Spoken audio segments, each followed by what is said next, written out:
Roberto Mata was one of Chile's best-known painters and took part in both the Surrealist and Abstract Expressionist movements. Once graduated from studying architecture and interior design, he served as a merchant marine, traveling to Europe where he met with the likes of Salvador Dali and Andre Breton. Breton being the man who introduced Mata to the Surrealist movement, and thus the reason for this presentation. Crucifixion marks not only Mata's first foray into oil painting, but also the start of what he called his psychological morphologies. While it has been suggested that the main forms in this painting represent Jesus and Mary, what is most striking about this work is its abstraction. The painting was created using the Surrealist practice of automatism. Mata utilized this technique as a means to depict a constantly transforming, multi-dimensional time and space.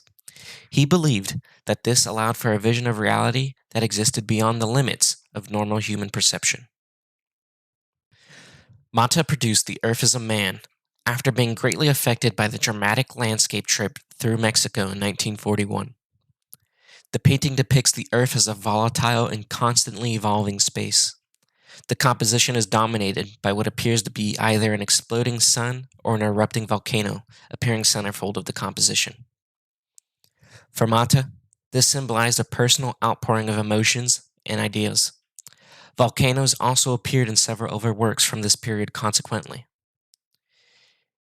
Interestingly enough, however, The Earth is a Man shares its name with an epic poem that Mata himself composed in 1936 to commemorate Federico Garcia Lorca's violent death, a fellow Spanish poet and playwright.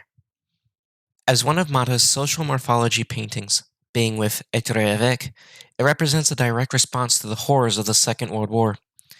Mata's deep concerns finds expression in the menacing mechanical contraptions and the contorted, violently violated humanoid forms that populate the painting. The figures here are reminiscent of both totemic art and Alberto Giacomotti's sculptures.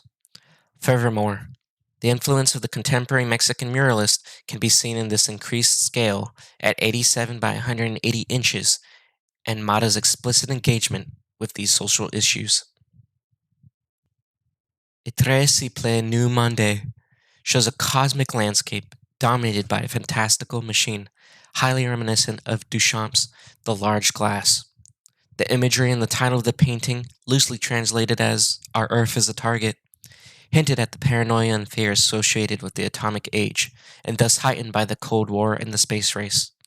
These fears were later intensified by Russia's launch of Sputnik in 1957. Mata was dedicated to the notion of fostering an artistic and social renaissance in Latin America, particularly in his native Chile. He painted the massive cartoon-like wall mural, the first goal of the Chilean people, in honor of the 1970 political victory of socialist president Salvador Allende.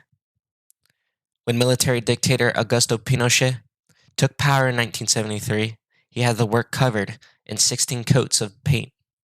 It was thought that the mural was lost forever until local officials uncovered it in 2005, taking them 3 years to fully restore it.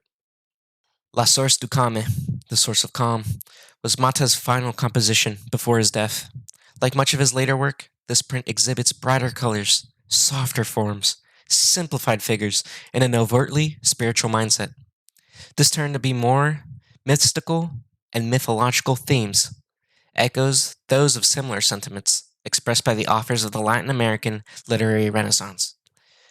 Significantly, it also represents a return to the themes of past Latin American authors, such as Garcia Lorca, with whom Mata was closely involved. Italy now being his resting place, passing in 2002 at the age of 91. Once Chile's best-known Surrealist painter, it was befitting of him that Europe would be where his story started, and now where it is closed.